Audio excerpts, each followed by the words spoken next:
Hello, and welcome to Family Folktales from the Nashville Public Library. I'm Susan Poulter, a librarian at the Main Library. Today's story is How Brave Walter Hunted Wolves, a tale from Finland found in Andrew Lang's Lilac Fairy Book. A little back from the high road, there stands a house which is called Hemgard. Perhaps you remember the two beautiful mountain ash trees by the reddish-brown palings and the high gate, and the garden with the beautiful barberry bushes, which are always the first to become grown in spring, and which in summer are weighed down with their beautiful berries. Behind the garden there is a hedge with tall aspens which rustle in the morning wind. Behind the hedge is a road, behind the road is a wood, and behind the wood, the wide world. But on the other side of the garden there is a lake, and beyond the lake is a village, and all around stretch meadows and fields, now yellow, now green.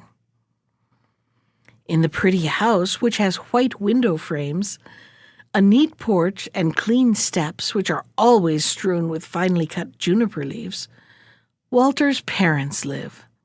His brother Frederick, his sister Lotta, old Lena, Jonah, Caro and Bravo, Putta and Mura, and Kukliku. Caro lives in the doghouse, Bravo in the stable, Putta with the stableman, Mura a little here and a little there, and Kukliku lives in the hen house. That is his kingdom. Walter is 6 years old, and he must soon begin to go to school. He cannot read yet, but he can do many other things.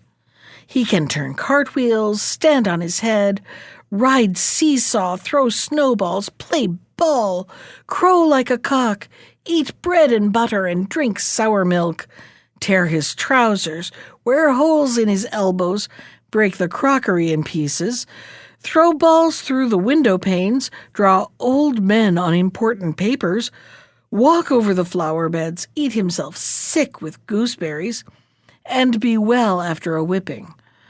For the rest, he has a good heart but a bad memory, and forgets his father's and mother's admonitions, and so often gets into trouble and meets with adventures, as you shall hear. But first of all, I must tell you how brave he was, and how he hunted wolves. Once in the spring, a little before midsummer, Walter heard that there were a great many wolves in the wood, and that pleased him. He was wonderfully brave when he was in the midst of his companions, or at home with his brothers and sister. Then he used often to say, "One wolf is nothing. There ought to be at least 4. When he wrestled with Klaas Bogenstrom or Fritjof Wadervelt and struck them in the back, he would say, "That is what I shall do to a wolf." And when he shot arrows at Jonas and they rattled against his sheepskin coat, he would say, "That is how I should shoot you if you were a wolf." Indeed, some thought that the brave boy boasted a little, but one must indeed believe him since he said so himself. So Jonas and Lena used to say of him, "Look, there goes Walter, who shoots the wolves." And other boys and girls would say, "Look, there goes brave Walter, who is brave enough to fight with 4. There was no one so fully convinced of this as Walter himself. And one day he prepared himself for a real wolf hunt. He took with him his drum, which had holes in one end, since the time he had climbed up on it to reach a cluster of rowan berries, and his tin saber, which was a little broken because he had, with incredible courage, fought his way through a whole unfriendly army of gooseberry bushes. He did not forget to arm himself quite to the teeth with his pop gun, his bow, and his air pistol. He had a burnt cork in his pocket to blacken his mustache, and a red cock's feather to put in his cap to make himself look fierce. He had besides in his trouser pocket a clasp knife with a bone handle to cut off the ears of the wolves as soon as he had killed them, for he thought it would be cruel to do that while they were still living. It was such a good thing that Jonas was going with corn to the mill, for Walter got a seat on the load while Caro ran barking beside them. As soon as they came to the wood, Walter looked cautiously around him to see perchance if there was a wolf in the bushes, and he did not omit to ask Jonas if wolves were afraid of a drum. "Of course they are. That is understood," said Jonas. Whereupon Walter began to beat his drum with all his might while they were going through the wood. When they came to the mill, Walter immediately asked if there had been any wolves in the neighborhood lately. "Alas, yes," said the miller.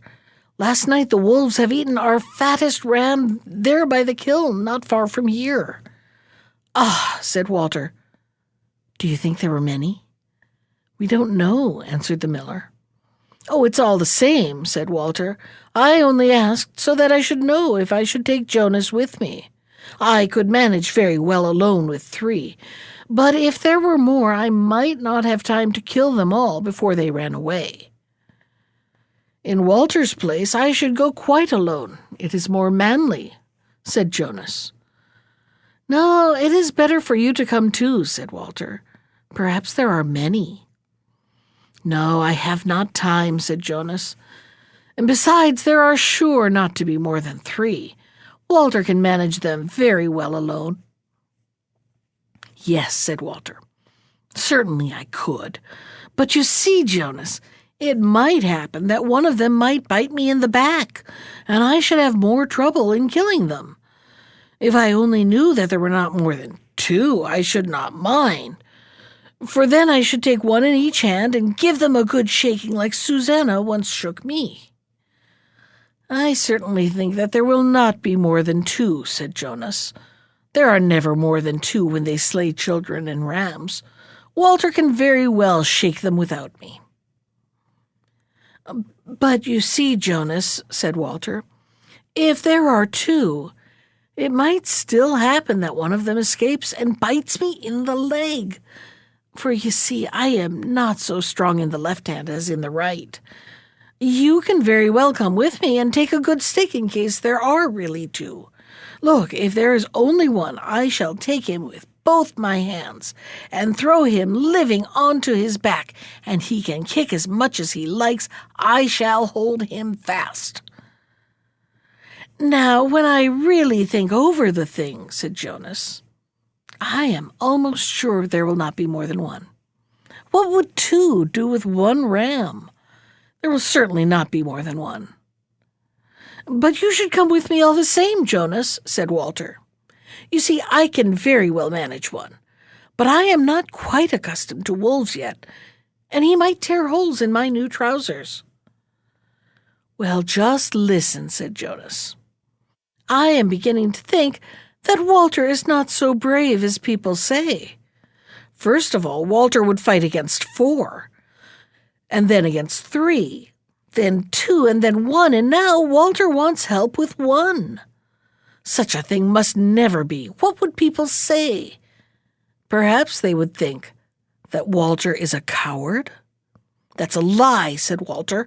"I'm not at all frightened, but it's more amusing when there are 2. I only want someone who will see how I strike the wolf and how the dust flies out of his skin." "Well, then, Walter can take the miller's little Lisa with him. She can sit on a stone and look on," said Jonas. "No, she would certainly be frightened," said Walter. "And how would it do for a girl to go wolf hunting? Come with me, Jonas, and you shall have the skin, and I will be content with the ears and the tail." "No, thank you," said Jonas. "Walter can keep the skin for himself. Now I see quite well that he is frightened. Fie, shame on him." This touched Walter's pride very near. "I shall show that I am not frightened," he said. And so he took his drum, saber, cock's feather, clasp knife, pop gun, and air pistol, and went off quite alone to the woods to hunt wolves. It was a beautiful evening, and the birds were singing in all the branches. Walter went very slowly and cautiously. At every step he looked all round him to see if perchance there was anything lurking behind the stones. He quite thought something moved away there in the ditch. Perhaps it was a wolf. "It is better for me to beat the drum a little before I go there," thought Walter. So he began to beat his drum. Then something moved again. Caw, caw! A crow flew up from the ditch. Walter immediately regained courage. "It was well I took my drum with me," he thought, and went straight on with courageous steps. Very soon he came quite close to the kiln where the wolves had killed the ram. But the nearer he came, the more dreadful he thought the kiln looked. It was so gray and old. Who knew how many wolves might be hidden there?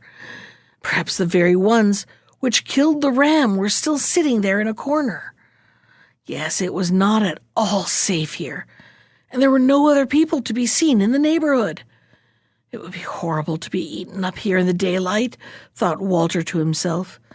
And the more he thought about it, the uglier and grayer the old kiln looked, and the more horrible and dreadful it seemed to become the food of wolves.